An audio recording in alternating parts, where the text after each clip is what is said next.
Hey there, how's it going? This is James Tripp. This is a video for James Tripp Chaos Wave. I want to share a few thoughts about fear and division.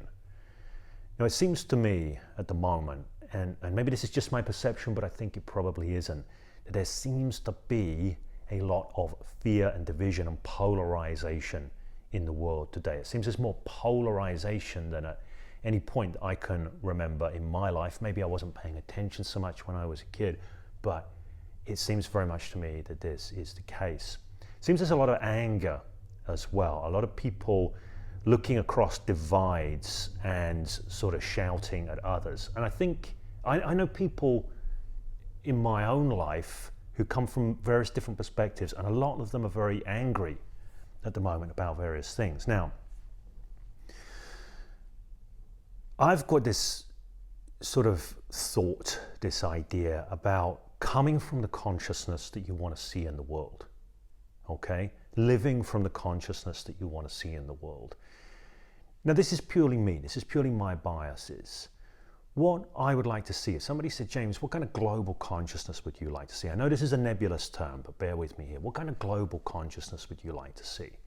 I'd say, well, I would like to see a global consciousness in which people are, they generatively engage with each other towards finding solutions. People work together. There's a collaborative spirit. There's a generativity. And people are engaged in co-creative dialogue with each other. This is what I would like to see as part of global consciousness. Again, I know that's a nebulous term. Now, I'm not seeing a lot of this. I'm seeing people hunkering down in their camps, digging their heels in, pointing their fingers at others, screaming with rage much of the time. Different people from different perspectives. I don't see a lot of compassion around. And I don't mean that in some kind of hippy-dippy way. I just mean, like, recognizing the humanity in others and seeing that they come from a place, seeing that they're a lot like you, perhaps in a way that you haven't considered. Let me say a little bit more about that. Anger comes from fear, right? You can guarantee when somebody is angry about something, their threat response systems are triggered. So it comes from fear. Pretty much all anger comes from fear. It doesn't come from a rational process. It doesn't come from the rational mind. It's not a product of the rational mind. So whenever I hear somebody screaming, raging, they're angry, whatever, me included, I know there's fear in the mix. Fear is a very human thing. Nobody likes to be afraid. I think there's a lot of fear going around at the moment. And I think one of the biggest problems is not so much that there's fear going around, but people are not acknowledging that there's fear going around. What they're often doing is they're fearful themselves, but instead of thinking I'm fearful, they think that they're being rational, that they're rational and those other people are idiots. Instead of being able to be honest and go, do you know what, I'm afraid. I'm afraid and those other people are afraid. We might be afraid of different things, but we're afraid. So I know people out there who are afraid of being killed or having their loved ones killed by a virulent pandemic virus, right? And I know that they're afraid and they think that other people are putting them at risk by their behavior, so they're afraid. I know other people who are afraid of experimental vaccines, right? And I'm not saying they're experimental or not, I'm not getting into that debate. But people are afraid. They look, they read stories, they find credible scientists who are being shut down, who are saying there are some problems that are not being addressed with these vaccines. However big, however small, I'm not getting into that here. But I'm saying that those people are afraid. They're different fears, but they're fears nonetheless. They're both fears. I know other people who are afraid of authoritarianism, a rise in global authoritarianism. They see certain things as the thin end of the wedge. They see liberties being taken away. They see power transfer occurring, and they're afraid of that. So it's fear. It's fear all around. Now, I was speaking to somebody the other day who was in a rage, and they were in a rage at people who didn't have their eyes open to what was going on in the world and were just following the messages of the mainstream media, the corporate media, whatever. And they were in a rage and they were saying those people are idiots. I said, you understand what they're afraid of? And they said, no, I don't. I don't understand what they're afraid of. It doesn't make any sense. As if sense has got something to do with fear, right? Rational sense. It doesn't. I said, I understand what they're afraid of. And I understand what you're afraid of as well. Right? People are afraid, they have different fears.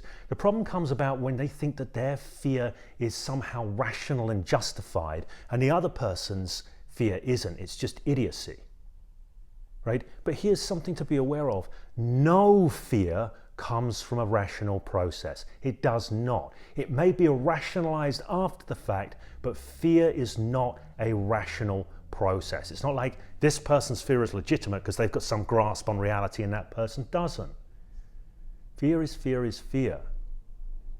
Now we make this mistake. We think that some fear is justified and rational and other fears are not. They're irrational. All fear is irrational. Sometimes I read in newspapers headlines saying, how afraid should we be of X? How afraid should we be? Like there's a rational level of fear. No, fear is rational. I'm not saying it doesn't serve a function. I'm not saying it hasn't emerged through evolutionary processes that have served us, possibly in different contexts, perhaps different environments that we're not in anymore. But I do think this is a really important thing. Now, I could be wrong, I could be naive, but I don't know about you. When I see that a person is afraid, and I know what it's like to be afraid because I'm a human being too, then I have compassion for them. I don't have to try and have compassion for them. I don't have to understand them. I just have to see the humanity in them. I have to see the fear and recognize that fear is fear is fear. From where they're at, their fears are legitimate and they are as justifiable as my fears. Right? So people are afraid. Nobody wants to be afraid. The problem with fear is when we become afraid, when we become angry, we become closed-minded. We become incapable of generative dialogue. We just fall into arguing about what is or isn't so, rather than trying to understand each other and co-create solutions. What is it that people want? I suspect that the people out there who are afraid, whose biggest fear is of them or their loved ones being killed by a virus, I suspect that those people, they don't understand that somebody else might have a greater fear. And they think that that other person is an idiot for not sharing their fear. But the person who's afraid of totalitarianism, the person who's afraid of having their liberties, their rights, of having their entitlement to self-direction and autonomy taken away and crushed, right? And maybe they don't fear death that much. Maybe they've got a different perspective on death, right? They don't see the other side. One of the things that gets missed in so much of the talk that happens in the world at the moment is there are no decisions based on science without values coming into play. Right? People say, oh, we're following the science. Some people say we're following the science and the science says this. Other people say we're following the science and the science says that.